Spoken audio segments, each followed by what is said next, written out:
Fiber optic training. What are your options? We're going to talk about one of them today.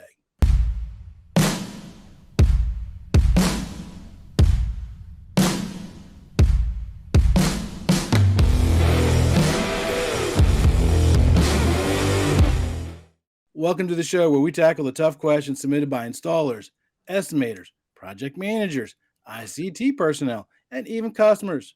We are connecting at the human level so that we can connect the world. If you're watching this on YouTube, would you mind hitting the subscribe button and the bell button to be notified when new content is being produced? If you're listening to us on one of the audio platforms, would you mind giving us a 5-star rating? Those 2 little steps helps us take on that nasty algorithm, which helps us educate, encourage, and enrich the lives of the people in the ICT industry. Thursday night, 6 p.m. Eastern Standard Time. What are you doing? I do a live stream where you get to ask your favorite RCDD, well, that would be me, your questions about installation, certification, design, anything to do with the ICT industry, and even career path questions. But I can hear you now. Chuck, I'm driving my truck home at 6:30 p.m. I can't watch a video drive. I'll crash. I'll get in trouble. That's okay. They're recorded, and they're put on the website at letstalkcabling.com. If you have questions, send them to Chuck at letstalkcabling.com. Submitted questions, get preference first. This show is free. It will always remain free. But if you would like to support this platform, check us out on Patreon. Go to the Let's Talk Cabling page, go to the Amazon links, look at some of the stuff there. Now, you won't pay more for the product, but we'll get a little stipend. And we're also looking for corporate sponsors too. So if your company core values are educate, encourage, and enrich, they align with ours, let's talk. Let's talk cabling. Hey, that sounds pretty cool. In our industry, there's always been copper and fiber technicians. And there's always been a drive for people to want to learn fiber training. But it's one of those things where you just have a problem with getting sent to a class or having someone pay to go to a class. And what are your options? There's many, many options out there. And we're going to talk about one of those options today. My guest today has first-hand experience with this particular training because A, he sat in a class and became certified. B, he was part of a group where they did a free scholarship and brought a bunch of people in and trained them with the same organization. So I want to welcome to the show Blake Urmos with Low Voltage Nation. Yes, I'm back. You're back again. What's up, Chuck? How are you, man? I'm doing fantastic, man. Well, technically, I'm on vacation today. I had to drive from the campsite all the way back up here. Oh, that's right. Just to do this interview. Well, thank you. Well, I don't want to burst your ego. I actually had to put the animals away on the farm. Oh, okay. So I was going to be here anyway. Yes, sir. So let me ask you, for those who may not know who you are, because my audience is gaining, why don't you give us the 30-second snippet of who is Blake Urmos and why should we listen to you?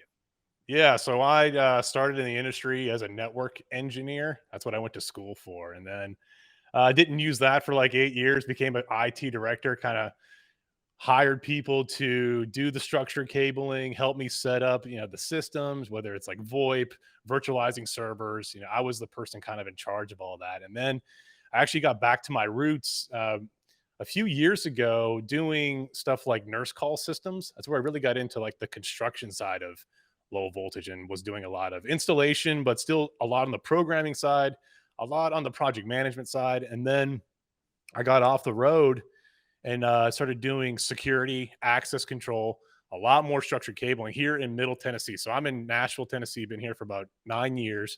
So I'm really integrated in this whole industry. Actually just got a job recently as the director of access control sales for a company here out of Nashville. So that just kind of tells you my kind of career path along the way of becoming a low voltage technician. Basically, I run Low Voltage Nation. That's the podcast that I started. Then it became a big community, and now we have like one of the largest low voltage communities on the internet. So it's been a journey for sure. How many people do you have in that community now?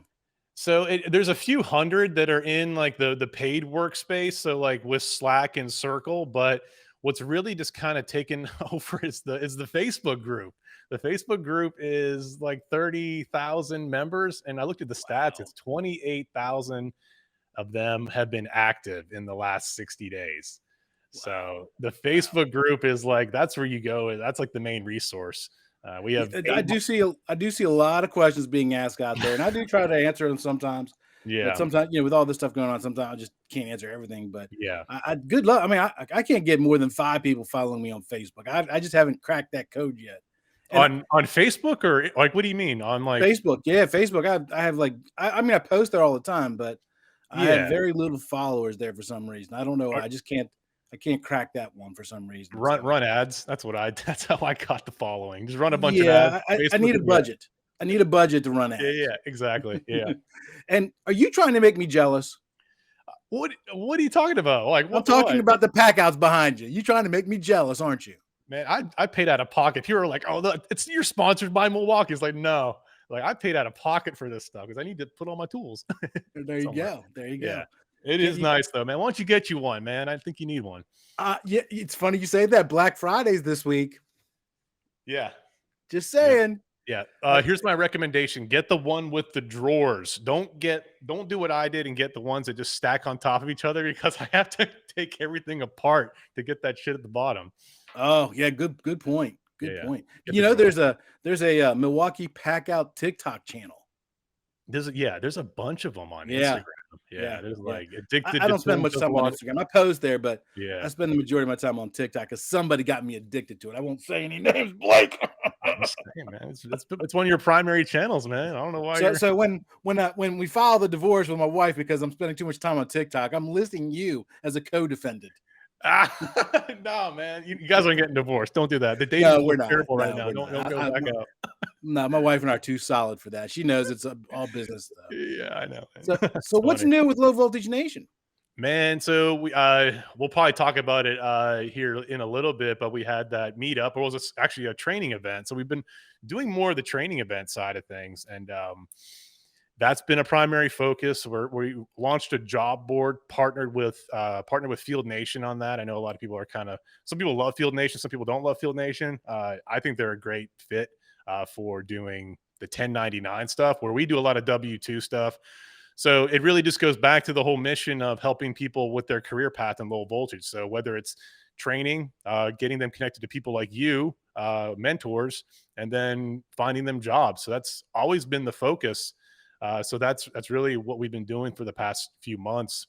There's actually some pretty exciting stuff with now that I have a lot more revenue coming in with this new job. I can take all the revenue from Low Voltage Nation and put it into marketing, going to conferences. We'll probably be at Bixie here coming up. So yeah, we're going to be at a lot more conferences, doing some media content, doing some more deals with vendors to do their media and provide them with some sort of like digital marketing solutions. So that's always fun to do. That helps drive a lot of traffic and a lot of like connections and networking. So yeah, there's just a lot going on. I'm just getting settled into my new position, and it's really good for everybody because I get all these connections with people in Nashville, and then we have Atlanta, Knoxville, Memphis, and Orlando. So I've really broadened my reach within like the construction industry, and that's going to all funnel back to Low Voltage Nation, doing more podcasts like on job sites and then at their offices. So we got a lot in the store for Oh, very cool. 2023. There's a lot going on. Yeah. Nice, nice. Now, I just Yeah. want to clarify one thing for the people who might be listening to in the audience. You Yeah. heard Blake say 1099 and W-2. For those who don't know what that means, W-2 means you're an employee of a company. 1099 means you're a subcontractor. So what he's Yeah. saying is the job Yeah. board is to be hired on by a company. So some people may not necessarily caught that, and I'm always a firm believer in assuming that not everybody knows everything. Just Yeah. sometimes you just never know. I need to get better at that for sure. Yeah. No, you do a great job of it, man. You're one of my. I watch what you do, and I learn off you quite a bit. And I consider you, even though you're younger than me, you young whippersnapper, one of my mentors. So Yeah. Well, it's a symbiotic mentorship we got going on. You know, there you go. There you go. One of the biggest things, and I know I've talked about this briefly in the past, is fiber optic technicians. Yes, Right. sir.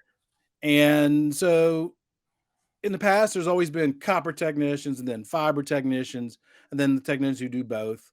So there's always a drive for copper technicians to learn the fiber trade. And then the fiber guys just, I don't want to teach you because, for whatever reason, they don't want to lose their job or whatever the case may be. With all the new stuff going on, have you seen an increase since you've got that 30,000 member community? Have you seen an increase in people asking or inquiring about fiber training? Oh yeah, for sure. Yeah, when we did the scholarship, we got a lot of people submitting applications to be part of the scholarship program. That was through the Facebook group and Instagram, and LinkedIn's a big channel for us. So yeah, uh, be, and across all of those platforms, there is a huge uptick in people posting about fiber, people talking about fiber, people asking about training. I know that Lee Renfro, he's the FOA Fiber Optic Association teacher.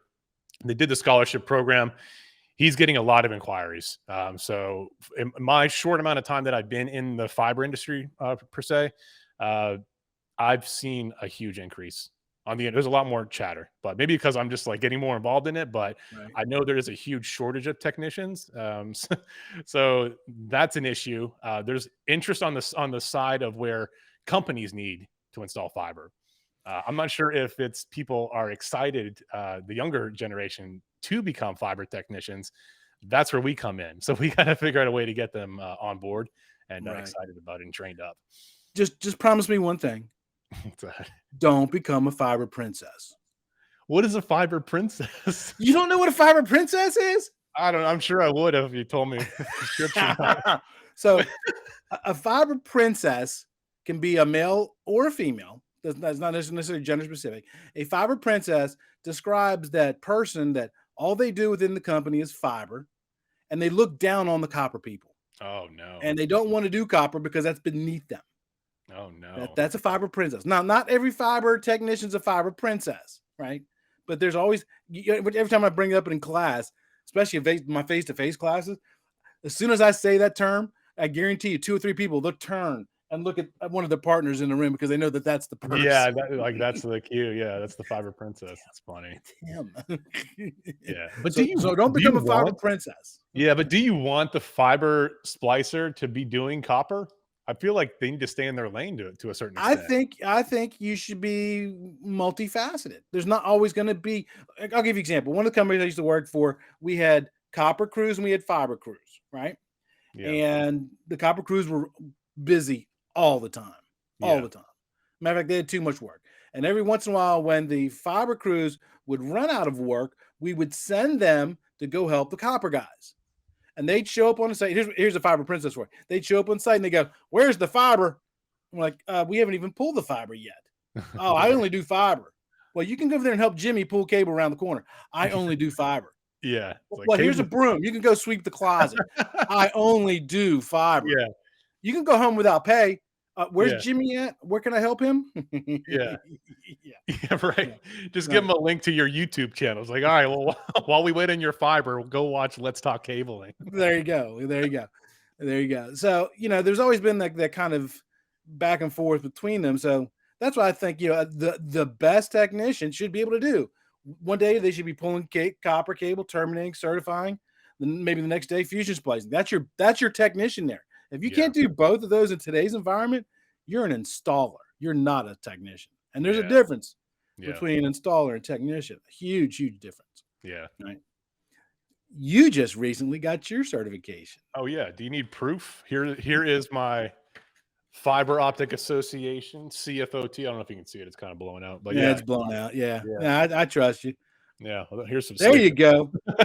So you must be official because you got an FOA sticker now, or is that a cup holder Oh, it's a sticker. I got a sticker? sticker. Yeah, yeah, Gotcha. yeah. Do not put it next to the Let's Talk Cabling one. Oh, yeah, right. That's funny. Yeah, so CFOT, the Certified Fiber Optic Technician, that's what I got certified in recently through Fiber Wizards. So that's Jerry Morla. He runs Fiber Wizards, and he's on the board for the Fiber Optic Association, and it's a Department of Jobs and Labor certified, or it's recognized by the Department of Jobs and Labor. So it's a legit certification, and I learned a ton of when I was doing it. I haven't used it yet. I've Right. helped train other people, but that's about it. What did you learn in that class? So it was first it was just all just the theory of not copper of fiber. So like multi-mode versus single mode and all the different types of connectors, LC and all that. So that was the day one, and then day two was the hands-on fusion splicing. So we actually got to do fusion splicing, do all the dressing, and then do enclosures, and then troubleshooting and testing with like an OTDR. So it was a 3.5 day training, and yeah, just cover the full gamut of knowing what you're doing and then applying it to real world scenarios. How did you do on the fusion splicing? A lot of people are afraid of it. They think it's too complicated. I had done it before a couple times. I enjoy doing it. It's a cool thing to do. It does sound kind of like, oh gosh, like, or splicing fusion. It's Fusion really splicing. it can be kind of intimidating.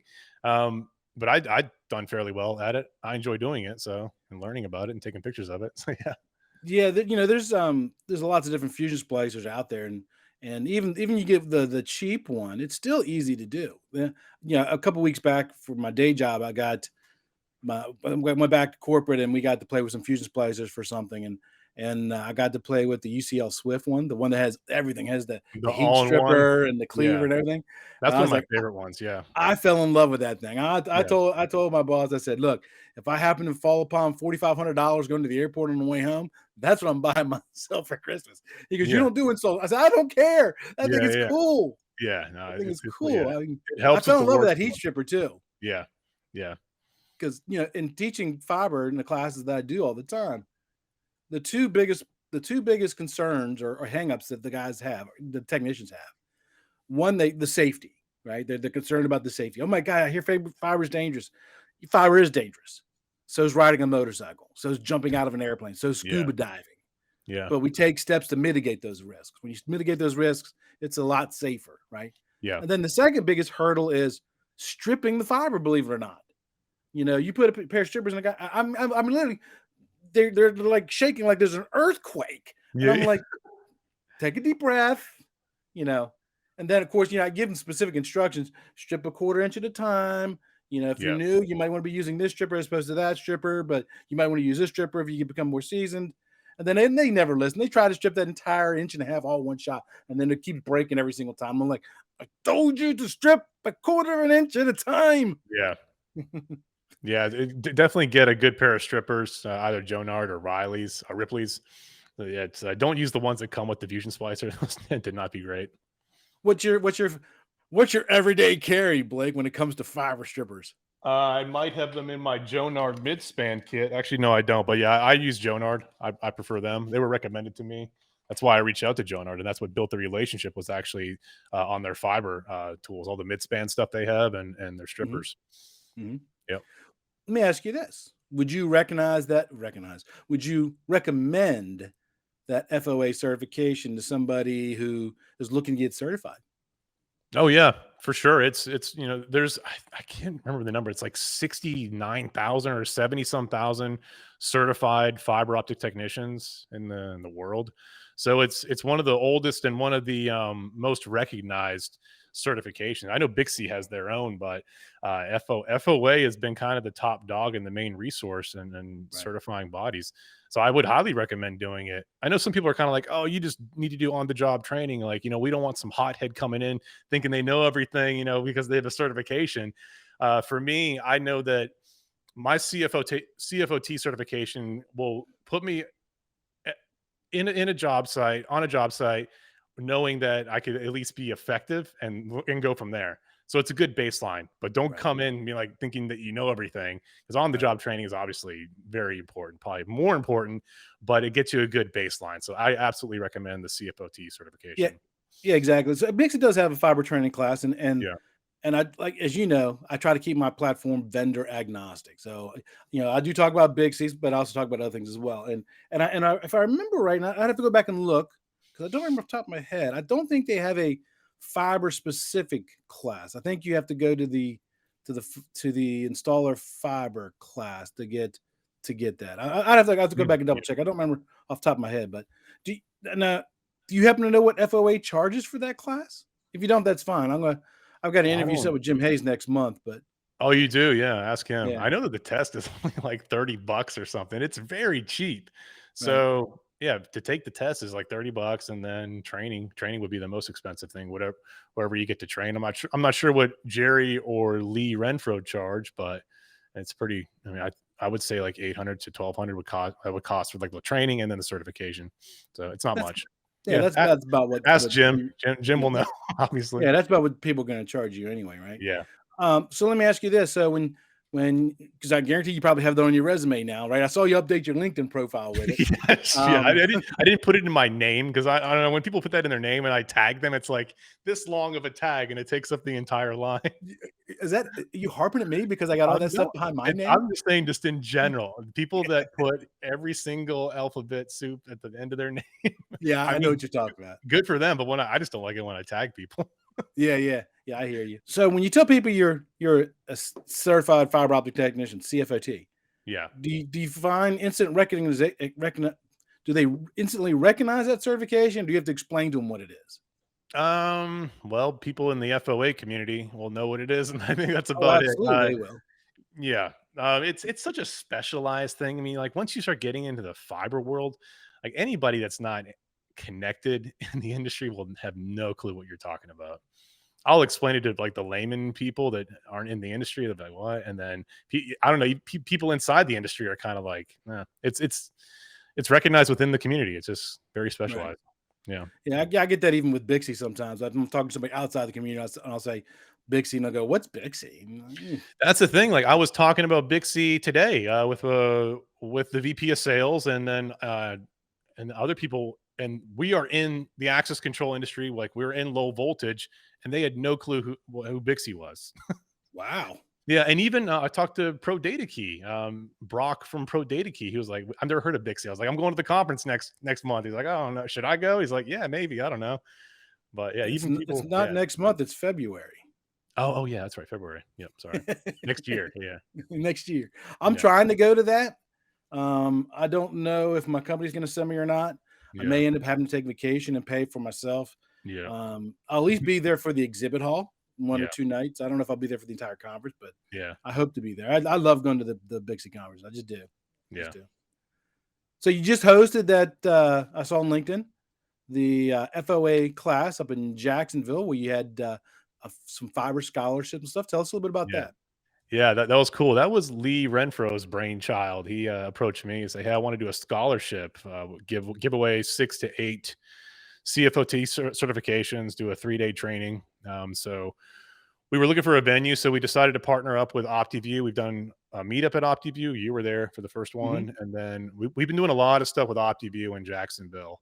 They've been a great partner, so they hosted it, and we got Jonar to sponsor, Nano Fiber, who else? Low Voltage Nation. So we all partnered up, and Fiber Optic Association, they provided us with the books and the exam. Lee Renfro did the training, and then a hurricane came and we had to evacuate. But we still managed to get all the training and get everybody certified. So it was great. They got free training, free certification, got some cool content, got some videos and pictures, and got to meet some new people and just kind of strengthen the community and give back to the community with some free stuff. Did you have a hurricane party?